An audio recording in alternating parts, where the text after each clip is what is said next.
I'm sure they paid her millions to do it. And then, but you never come back here. And I was like, oh, look at this. I've seen some of them, and they're very mesmerizing. I have no idea what's going on. Well, Europe does some weird ones, too. I spent time over in Europe and shot commercials, and I lived in Germany for a while, and in Paris. And you've been all over, though. I've traveled a lot. I've been fortunate. Is there a country you haven't been to that you would like to go to?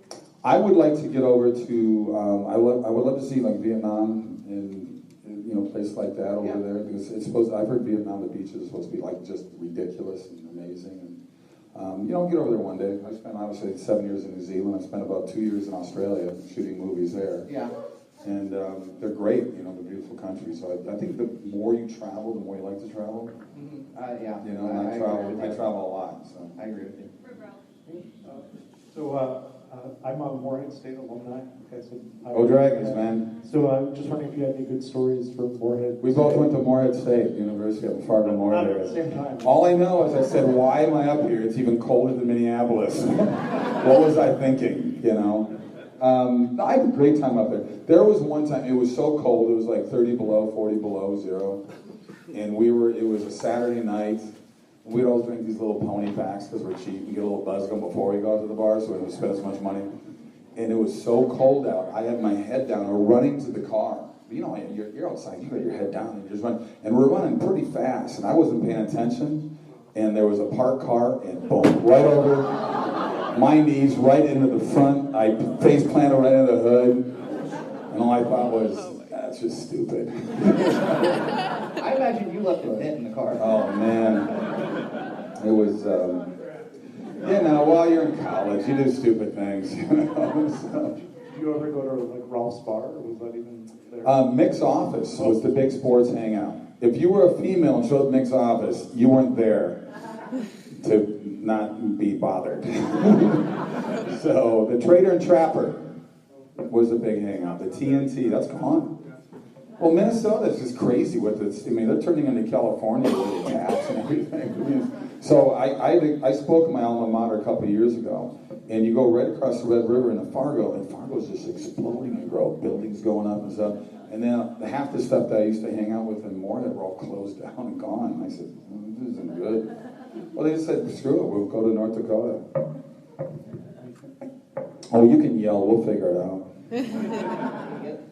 Go for it. Go ahead. Do you enjoy your career? I do enjoy my career. I've been very lucky. Hercules was supposed to just be 5 2-hour movies originally. And but I knew by the third movie it was going to be a series. Because we had a really good chemistry. Michael Hurst and I played Aeolus. And there was something happened in a scene, and the crew just started cracking up, and we started cracking up, and I said to Michael, just on the side, I said, I bet you they make this a series. We're going to hear they're going to make this a series. And I talked to my manager about a week later and told her that. And she thought, oh, who told you that? I said, no one. I said, Beverly, I just think it's going to be a series. A couple weeks later, they said, after the 5th movie, you're just going to stay here. We're going to go right into a series. So it's pretty cool. So thank you for the fans of that, because that really started the career going. That was, without that, I wouldn't have gotten Andromeda. And I just finished my 59th movie.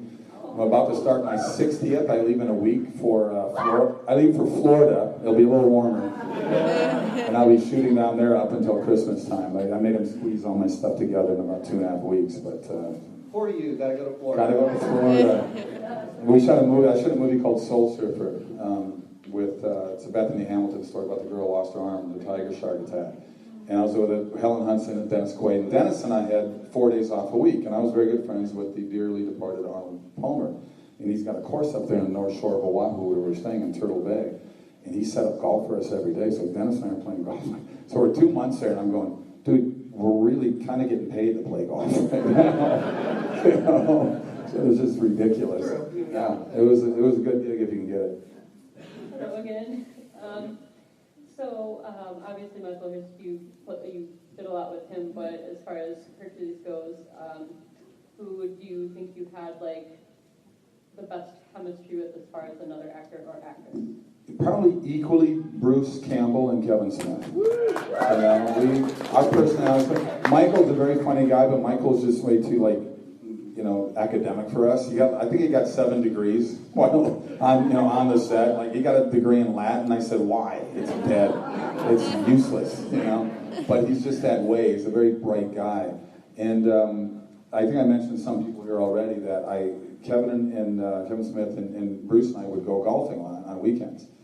And that should have been the first reality show, Golfing with Hercules. Because those two guys, it was so insane. And so, because I'm a good golfer, I'm a single-digit handicap. They're like, they suck. Okay? But they love the game, and we have so much fun with it. I mean, Kevin would break clubs and start doing push-ups on the fairway because he's pissed off and stuff. But just the jokes going back and forth, I mean, it was so much fun. And of course, Kevin passed away 2 years after Hercules finished in an accident on a set in Shanghai. And then, yeah. I've been down there a few times for autograph shows through the years since the series finished, and I always bring a couple beers, the beers we used to drink. He introduced me to Max Gold. If you like beer, go online, order Max Gold from New Zealand. It's a wonderful beer. And I would leave one on his grave, one with me, just drink it and talk to him and stuff, because he's still a dear friend. And he left 3 boys behind. And his oldest was 10 at the time. And that son is now 26, and he's about 6'6". And a big rugby player down there. He's a beast. So, but Kev's a good man. I miss him. He was a big guy too. He was big. He got really embarrassed in the first episode he's in with me because he wasn't working out. And he said, then he became just a workout fiend after that. Because like Kiwis and Canadians, they love their beer. It's a Commonwealth thing, I think. So it's like, they pound over there. They go and they party. I just sit there and go, dude, you guys, I don't need to keep up with you. Hey. So I grew up watching Hercules and Xena during the summers and absolutely loved all the action fighting scenes that you guys had. So I'm just wondering, with all the different stunts and fight scenes that you had to do, what do you feel is the most ridiculous thing that they had you do? Like, what was the funniest thing that you're just like, why are you making me do this? But that's what made the show funny. I know, that's why it was so great. And I kind of added in a lot of that. With Peter Bell was our stunt choreographer, and I probably did 95% of my own stunts because my ego said that I could, and I loved it. Coming from a jock background, you get competitive with it. So we would pretty much the routine was 3 fights per episode, and what we would do. So that would be 3 days out of those 8 to 10 days, whatever that episode needed. We were 8, 9, or 10 days per episode, and the days we weren't doing fight scenes, stunt guys would be on the set. Yeah. So I would block a scene, and they would go light it, and then for a half an hour, 45 minutes, I'd be over the stunt guys working through the dance of the choreography of a fight scene. And there are scenes, there's scenes in there where it's just me fighting 12 guys. You know what I mean? I've got to memorize like 36 moves, and they each got to memorize 3. And so, God, there were times you sit there and they go, okay, and they do the clapboard, and they go, we got speed, and I know he's about to say action, the director, I'm going, oh shit, what am I supposed to do first? And then I go in action, but once you go, and then all of a sudden you get into it, because you get nervous before, because you want to do well and stuff, and there was one scene that, every episode I directed, I put in that Hercules created a sport. So I would write a scene, that I would put it in there. So there was one where I'm fighting 12 guys, and I take out 8 of them. We found this crater of this volcano, which is beautiful. And so I take out, there's 8 guys laying on the ground, moaning and groaning, they're all wiped out, they're hanging from trees, wherever I threw them. And so there's 4 guys, they're taken out, they're gone. And they're like 1,000 meters ahead of me. And I start to run, and I go, stop. And I go, oh, damn, I got a sword in my hand, right? So I put it down, I go like this, and I look down, and I see a rock that kind of looks like a golf ball. And I see another rock, I pick it up, there's another rock that kind of looks like a T. So put it on there, take this big slow motion swing, boom, hit the rock, goes 1,000 meters, hits them all, 4 guys, boom, boom, boom, boom. And they go down, I go, 4. And then as I walk off, they kept the camera stationary. As I walk up, I look at the sword and I go, I had a feeling this thing would slice.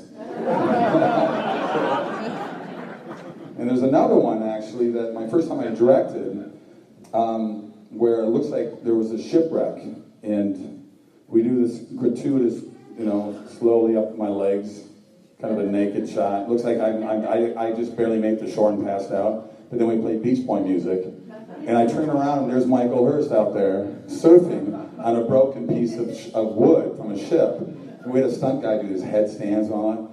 And I'm watching him, and he gets in, did you see that? Oh my God, did you see that? I go, you're riding a piece of wood on a wave, like that's going to become popular. And he goes, yeah, I guess you're right.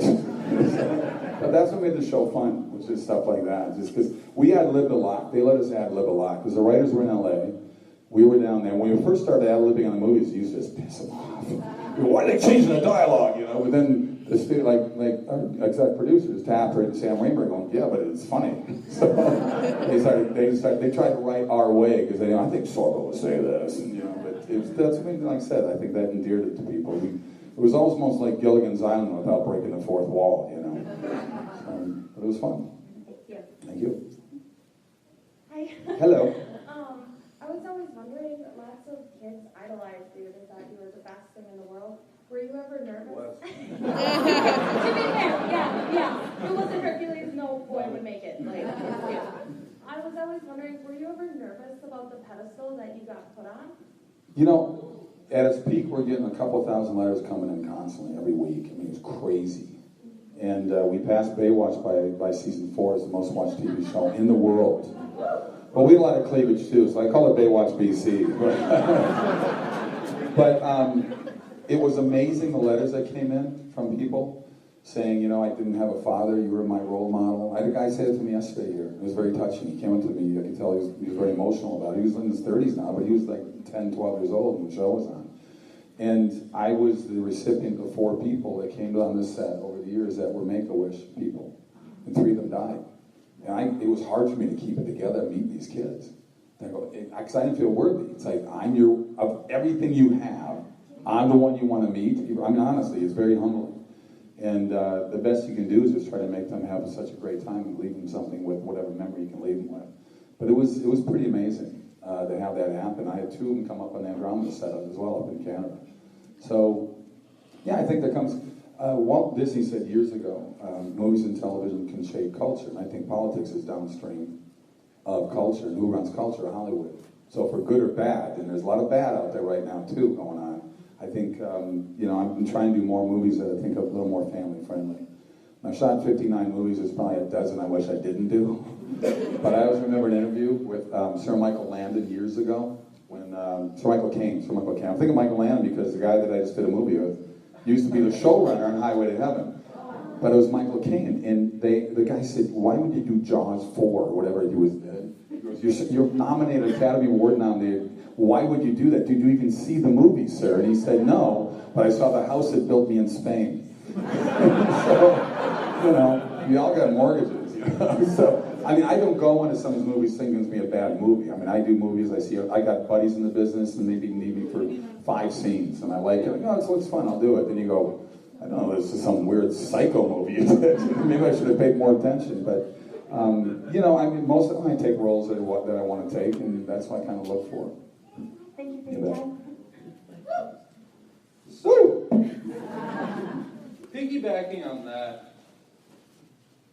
Hercules was a classic, iconic figure for me when I was growing up. Kind of similar situation, no real father figure, really sketchy waters, and I always looked to that for strength and hope and wisdom. But I wanted to know on your side, personally, what was the point at which you knew that you had made it, essentially, that you had something real, a career, I mean, in entertainment? When it was between seasons 2 and 3 of Hercules. I come season 1 and the 5 2-hour movies as well. So we just finished the first season of 1-hour episodes. And I came back home to spend Christmas with my mom and dad in Minneapolis. And my mom and I went Christmas shopping. And we walked into Target, and there was an entire wall of Hercules stuff. And it was so surreal. You know, my mom, she looks at me, I'm looking at her, like, this is weird, you know? But, yeah, I mean, I think it was even before that, I remember going to the airport in Auckland in New Zealand to fly back, and people staring at me and coming up and asking for photos or whatever at the airport. And it just, you kind of hits, because the first year, you're just down there shooting. It's not out yet, the 5 2-hour movies aren't out yet, people don't know. I would go golfing on the weekends, and actually the first 2 years, they worked me 6 days a week. They were killing me. It was nuts. The only bonus about that, New Zealand is basically a day ahead of us. So it's Sunday there right now. So on my Sundays off, I would still go out golfing so I get my 1 round in a week. And then I come back.